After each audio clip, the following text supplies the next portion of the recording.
Well, good morning. I stand before you today with one unmistakable message about Operation Epic Fury. America is winning, devastatingly, and without mercy.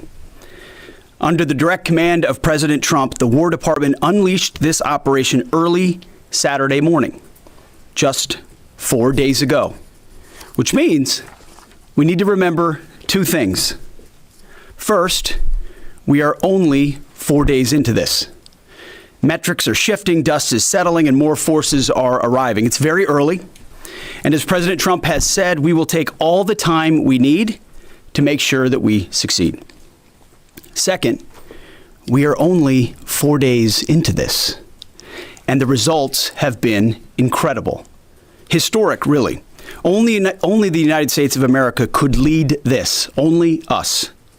But when you add the Israeli Defense Forces, a devastatingly capable force, the combination is sheer destruction for our radical Islamist Iranian adversaries.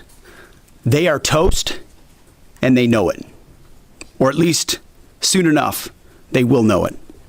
And we have only just begun to hunt, dismantle, demoralize, destroy, and defeat their capabilities, just 4 days in.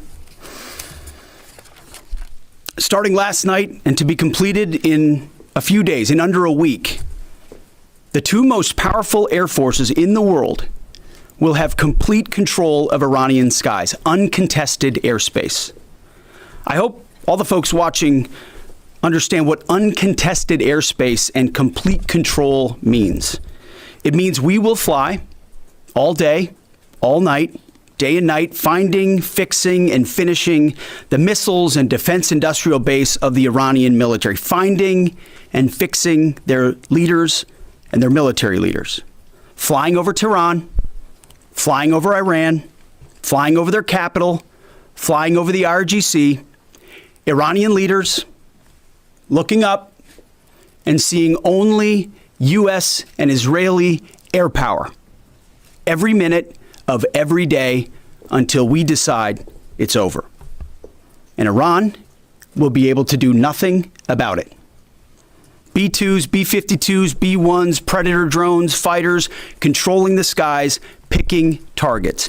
Death and destruction from the sky all day long. We're playing for keeps. Our warfighters have maximum authorities granted personally by the president and yours truly. Our rules of engagement are bold, precise, and designed to unleash American power, not shackle it. This was never meant to be a fair fight, and it is not a fair fight. We are punching them while they're down, which is exactly how it should be. Thus far, Operation Epic Fury has delivered twice the air power of shock and awe of Iraq in 2003, minus Paul Bremer and the nation building. The campaign has 7 times the intensity of Israel's previous operations against Iran during the 12-day war. 7 times. And as President Trump said, more and larger waves are coming. We are just getting started. We are accelerating, not decelerating. Iran's capabilities are evaporating by the hour, while American strength grows fiercer, smarter, and utterly dominant. More bombers and more fighters are arriving just today. And now, with complete control of the skies, we will be using 500-pound, 1,000-pound, and 2,000-pound GPS and laser-guided precision gravity bombs, of which we have a nearly unlimited stockpile. We used more exquisite standoff munitions at the start, but no longer need to. Our stockpiles of those, as well as Patriots, remains extremely strong. The enemy can no longer shoot the volume of missiles they once did, not even close. And the chairman will lay out some of those percentages. So our air defenses and that of our allies have plenty of runway. We can sustain this fight easily for as long as we need to. And as I said yesterday, we set the terms. Now, you may not see much of it because the IRGC shut off the internet to the entirety of the country. They blind their people on purpose, just like they kill their own on purpose. Much was made of the volume of missiles Iran was able to shoot in the first few days. And sadly, as we projected, a few got through and killed 6 of our best, who will hopefully arrive home soon. We will avenge them, no doubt. But I liken Iran's predicament to a football team who scripted the first 20 plays of a game. The team knew what plays to run because their first few drives were scripted. But now that the game has started and the blitz is on, they don't know what plays to call, let alone how to get in the huddle and call those plays. Iran's senior leaders are dead. The so-called governing council that might have selected a successor, dead, missing, or cowering in bunkers, too terrified to even occupy the same room. Senior generals, mid-level officers, enlisted ranks, they can't talk or communicate, let alone mount a coordinated and sustained offensive. That's not great for morale. The Iranian Air Force is no more, built for 1996, destroyed in 2026. The Iranian Navy rests at the bottom of the Persian Gulf. Combat ineffective, decimated, destroyed, defeated, pick your adjective. In fact, last night, we sunk their prize ship, the Soleimani. Looks like POTUS got him twice. Their Navy, not a factor. Pick your adjective, it is no more. In fact, yesterday, in the Indian Ocean, and we'll play it on the screen there, an American submarine sunk an Iranian warship that thought it was safe in international waters. Instead, it was sunk by a torpedo. Quiet death. The first sinking of an enemy ship by a torpedo since World War II. Like in that war, back when we were still the War Department, we are fighting to win. Also, yesterday, the leader of the unit who attempted to assassinate President Trump has been hunted down and killed. Iran tried to kill President Trump, and President Trump got the last laugh. Now, this is not a mission accomplished situation. This is simply a reality check. The combination of U.S. and Israeli intelligence and combat power will control Iran, and will control it soon. Sure, Iran will still be able to shoot some missiles and still be able to launch one-way attack drones at civilian targets, and their proxies will attempt to attack our embassies, bases, and soft targets. They are terrorists, after all, and they need to target civilians because they can't fight toe-to-toe. But we will find them, and we will kill them. This is what the fake news misses. We've taken control of Iran's airspace and waterways without boots on the ground. We control their fate. But when a few drones get through or tragic things happen, it's front page news. I get it. The press only wants to make the president look bad, but try for once to report the reality. The terms of this war will be set by us at every step. As I said Monday, the mission is laser focused. Obliterate Iran's missiles and drones and facilities that produce them, annihilate its navy and critical security infrastructure, and sever their pathway to nuclear weapons. Iran will never possess a nuclear bomb, not on our watch, not ever. And this is why President Trump's moral clarity on Iran today is so vital. Unlike the past, where vague red lines and endless negotiations let Iran fund terror and inch ever so slightly toward a bomb, this president sees the threat plainly and acts decisively. No more half measures, especially when Iran is at its weakest. No more letting Tehran play for time while our people pay the price. His leadership ensures that we finish what we start and that we protect our warfighters by crushing the enemy before they can strike again. Our offensive operations, refined through months of relentless preparation, are unstoppable. And our defensive efforts are unprecedented. We have from the start put the protection of our troops ahead of everything else. Before we very publicly built up offensive combat power, we quietly ensured that our defensive posture and power was in place. And as we built up offensive combat power, we moved the vast majority of American troops, over 90% of Americans that were on our bases, what we say off the X, out of the range of Iranian fire.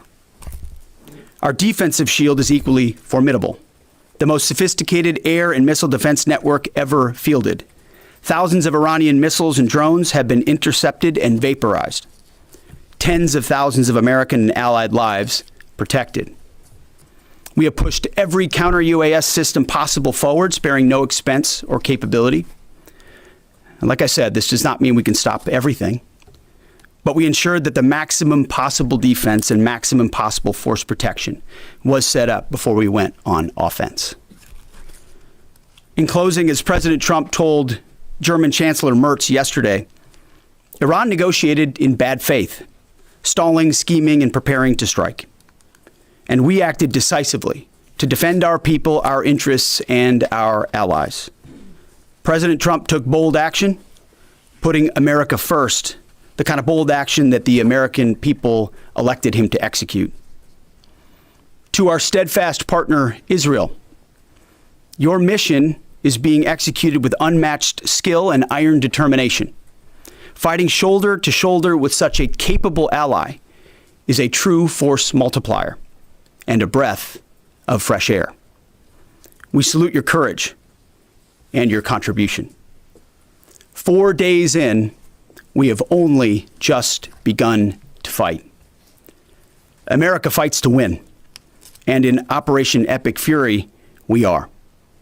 May God's providence cover and protect our troops always. And with that, I turn it over to the chairman. Thank you, Mr. Secretary, and good morning, everyone. Thank you for being here. I'm here today to provide the American people and those of you in this room an update on Operation Epic Fury.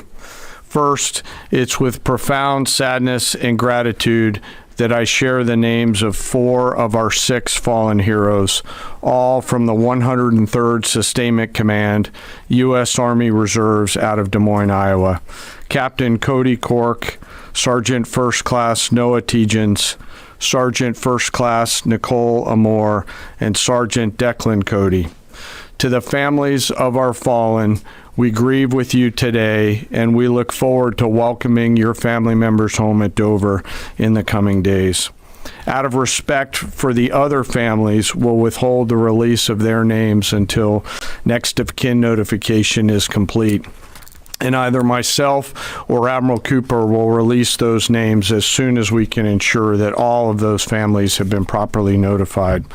To our Gold Star families, to our wounded warriors and their loved ones, we will never forget your sacrifice. Our nation stands with you, and we are eternally grateful for your courage, your resiliency, your devotion to this mission and to our nation.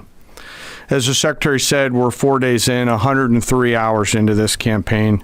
The operation was again launched with clear military objectives designed to dismantle Iran's ability to project power outside of its borders, both today and in the future. First, we are targeting and eliminating Iran's ballistic missile systems to prevent them from threatening the U.S.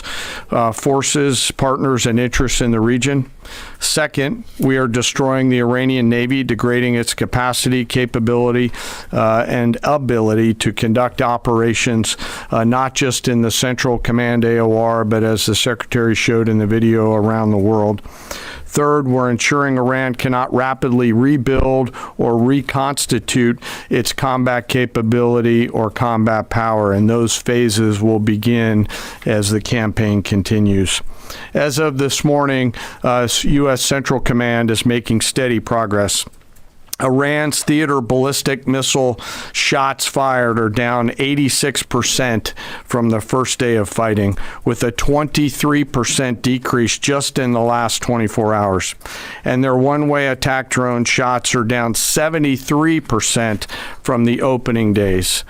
This progress has allowed CENTCOM to establish localized air superiority across the southern flank of the Iranian coast and penetrate their defenses with overwhelming precision and firepower. We will now begin to expand inland, striking progressively deeper into Iranian territory and creating additional freedom of maneuver for U.S. forces. Let me explain a little bit about how we're thinking about staying ahead of the enemy. First, over the past several weeks, Admiral Cooper and the CENTCOM team have refined their operational approach to the region. Their planners identified key centers of gravity that would allow Iran to project power outside of its borders. They thought about how to isolate critical vulnerabilities and determined where, with precision, the greatest strategic effect could be achieved. As a result of this, CENTCOM is now shifting in day 4 already from large deliberate strike packages using standoff munitions at range outside an enemy's ability to shoot at us, now into stand-in precision strikes overhead Iran. As the Secretary said, this is a point of munitions transition from standoff munitions to stand-in munitions like joint direct attack munitions, which are GPS-aided free-fall weapons, and other things like Hellfires, etc. This will allow the joint force to deliver significantly increased precision effects on the target. The throttle is coming up, as the Secretary said, as opposed to ramping down. This will allow us to maintain consistent pressure on the adversary over the coming days, disrupt their launch timelines, and impose cost every day around the clock. I know there have been a lot of questions about munitions. We have sufficient precision munitions for the task at hand, both on the offense and defense. But I want to tell you, teammates, as a matter of practice, I don't want to be talking about quantities. And I know there's been a great debate about that, and I appreciate the interest, but just know that we consider that an operational security matter. Let me flip to the map here. Hopefully I don't kill anybody with a laser pointer. As I mentioned earlier, and for you with the camera right there, my friend, I hope I don't ricochet off and hurt you. Over the initial days, the U.S. Joint Forces continued to attack and attrit ballistic missile capabilities as well as integrated air defense capabilities along the southern axis. Along the northern axis, Israel and the Israeli Air Force has predominantly been working integrated air defense targets along the northern flank, as well as medium-range ballistic missile capability as well. From the sea, the USS Ford has continued to project combat power here, as well as the bomber pulses that we talked about in the opening days of this briefing. Along the southern axis, the USS Abraham Lincoln Strike Group has continued to provide pressure from the sea along the southeastern side of the coast and has been attriting naval capability all along the strait and up into the Arabian Gulf at a size and scale sufficient to address the targets required. To date, we've hit over 2,000 targets, as Admiral Cooper said in his video last night. We've destroyed more than 20 Iranian naval vessels, including, in addition to the frigate outside of the area, one submarine, and effectively neutralized at this point in time Iran's major naval presence in theater out there.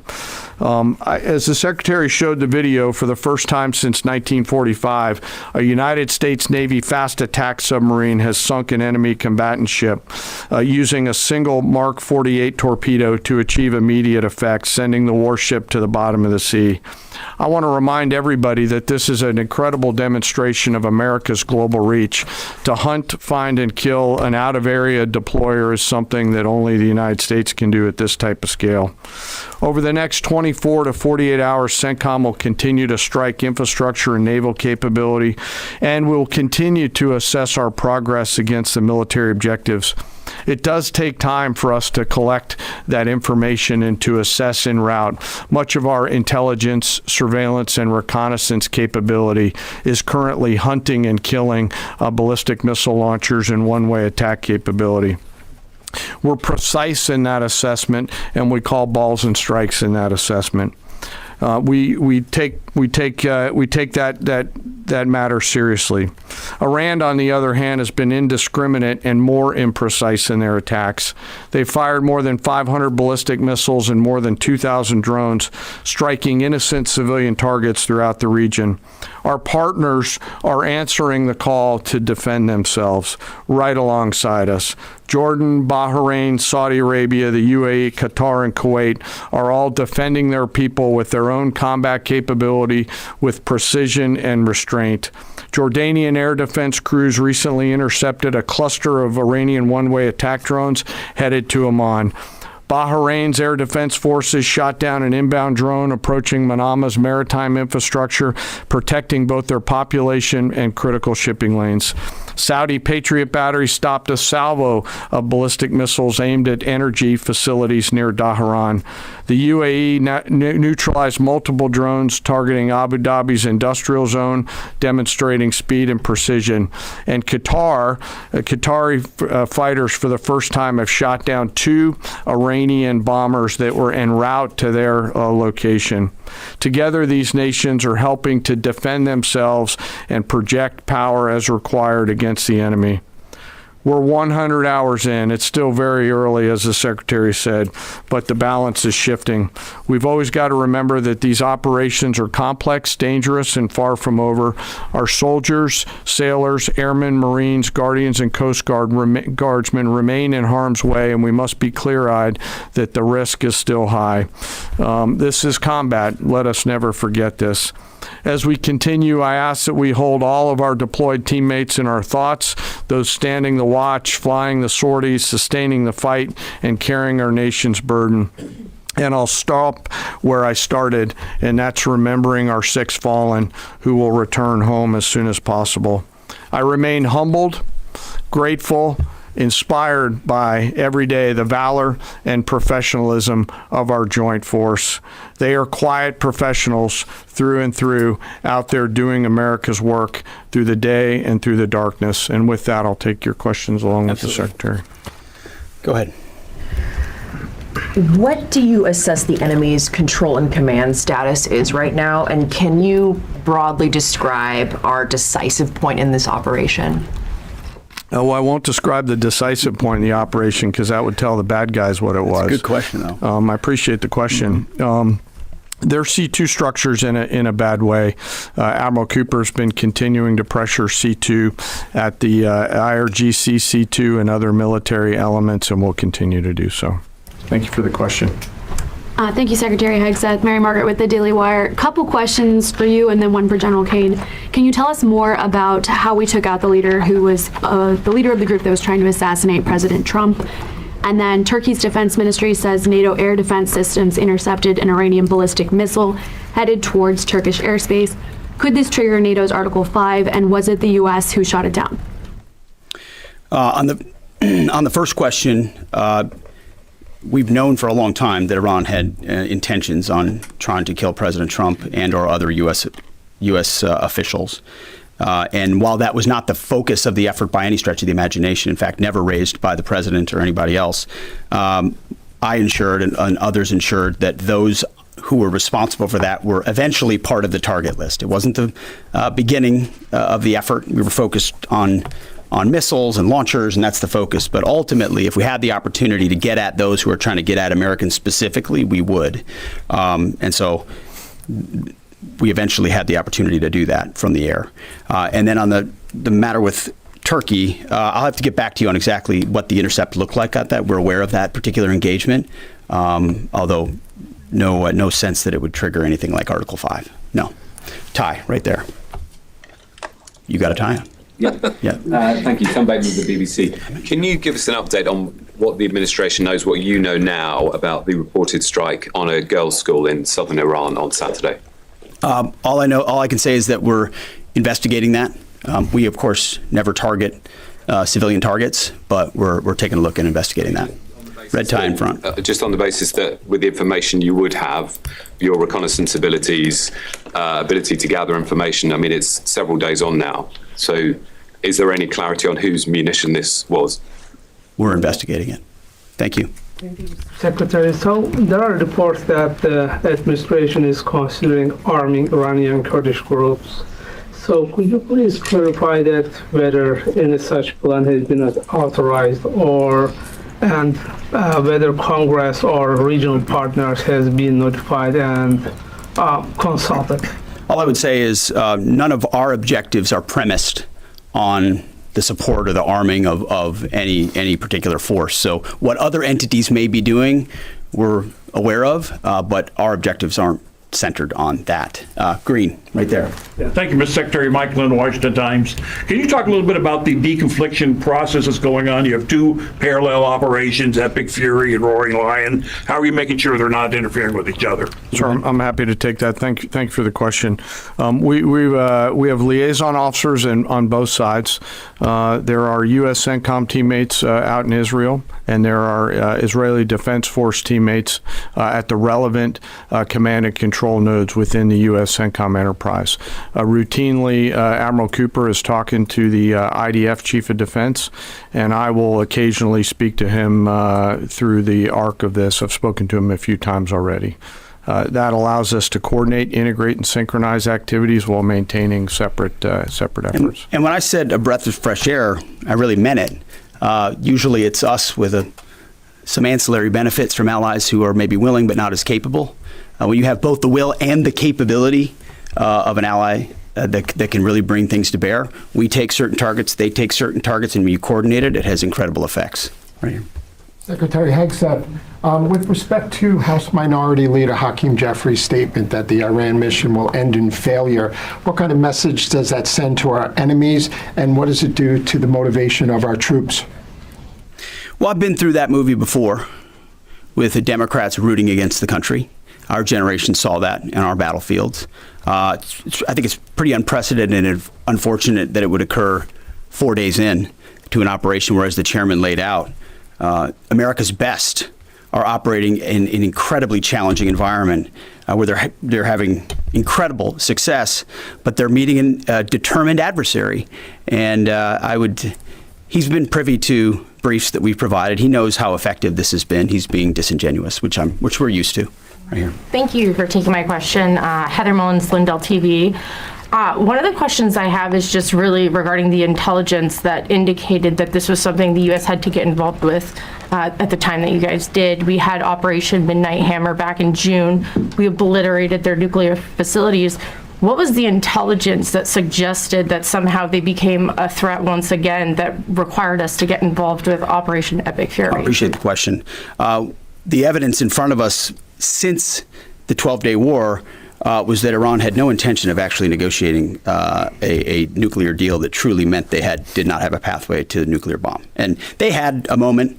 Jared Kushner and Steve Witkoff, two of the best negotiators in the world, poured into that negotiation, giving them every single possible opportunity to release that ambition. And they didn't. And the intelligence that we saw they didn't intend to do it in good faith, that they had the intentions eventually to get to a place where they could have a conventional shield to block their nuclear capabilities, as I talked about yesterday. So I would separate the what from the when a little bit. The what is they've been killing Americans for 47 years. They have thousands of missiles pointed at us. They have ongoing nuclear ambitions, and they're at the weakest they've ever been. So the when became in a particular, hey, what makes the most sense to do this to ensure that the narrow objectives we have of ensuring they never have a nuclear weapon have a maximum effect? Yes, right here. Thank you, Secretary Hegseth. I had two questions. First, what is your message to Iran's allies, namely Russia and China, who have called for an immediate end to hostilities? I don't have a message for them, and they're not really a factor here. And our issue is not with them, it's with the nuclear ambitions of Iran. Absolutely. And are any so-called fully autonomous weapons or other AI tools being used in Operation Epic Fury? We've got a lot of autonomous systems or systems that drones and others incorporated with smart AI aspects to them, but a lot of which I can't talk about here. Yeah. Yellow, right there. Yes, ma'am. Thank you very much, Mr. Secretary. As you know, China is accusing the United States of invading in Iran, a sovereign nation, and North Korea, which cooperate with Iran on nuclear development, has declared its commitment to protecting Iran. What is the United States' strategic response to this? And I have a second one.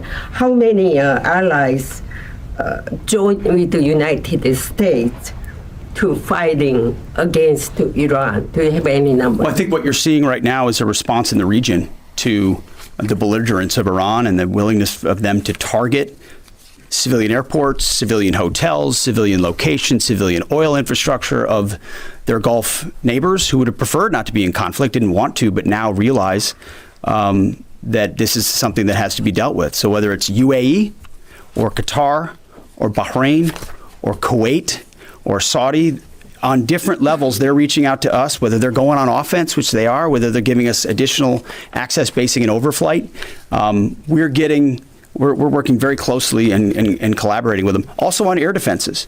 The air defense capabilities of those countries are significant, and when combined with ours and we coordinate, it brings simplicity to the shot doctrine, so we make sure we're using less munitions but being more effective with what we shoot at. And as it pertains to other countries, I'll sort of give the same question. They don't really bear on the case of Iran. We're going to deal with Iran's nuclear ambitions, and that'll send plenty of signals in the process. But the North Korea? Purple. Thank you so much. Thank you so much, Mr. Secretary. I have two questions. One question for you and the other question for Mr. Chairman. You ruled out that you are not engaging with the Kurdish forces, Iranian Kurdish forces, to incursion from the Kurdistan region to Iran. But now and today, Iranian said that under threatening the Kurdistan region, they said clearly if there is any incursion from the Kurdistan region, they will attack all the Kurdistan region and go war with the Kurdistan region. What's your comment on that? And a question for Mr. Chairman, given comments that the U.S. forces might be deployed if necessary, under what specific conditions would you determine that deploying U.S. boots on the ground is necessary, and how would such a decision support and advance your stated strategic goals? Well, I'm not going to comment on U.S. boots on the ground. I think that's a question for policymakers, and I don't make policy, I execute policy. I will say on the question in the back corner about helping Americans get out, first, it's a great opportunity to encourage everybody in the region to go to the State Department and register. Secretary Rubio's been trying to get that word out, and I'd ask you to help us with that, to have folks register. We've also opened up space available seats as C-17s and other airplanes come in to try to help folks get out. But that's really a State Department matter. But to answer your question, that's what we've been doing. Absolutely. Last question right here. Secretary Hegseth, thank you. Reagan Reese with the Daily Caller. You touched on this in your opening remarks, but I'm hoping you could expand on it a bit. It's been reported that Iran might be trying to outlast our ability to intercept their missiles. It sounds like you guys are saying they don't have the ability to do so. Is that the case? Can they outlast us and their ability to do that? Iran cannot outlast us. We're going to ensure through violence of action and our offensive capabilities and our defensive capabilities, as I said, that we set the tone and the tempo of this fight. That's why stories and speculation about different things that try to make it look like we're limited in what we can do. The only limits we have in this is President Trump's desire to achieve specific effects on behalf of the American people. And that's why we don't talk about, you can say 4 weeks, but it could be 6, it could be 8, it could be 3. Ultimately, we set the pace and the tempo. The enemy is off balance, and we're going to keep them off balance. And we know their ability to shoot versus our ability to defend. That difference gets wider and wider every day. Our defense gets better, their offensive capabilities diminish. As we are going into ammunitions that we, as we said, have tens of thousands of and can drop unlimited supplies on with even more effects than the standoff munitions we have now, which is why when we say the throttle's going up, the throttle's going up and it's going to stay on high. Thank you all very much. Appreciate it.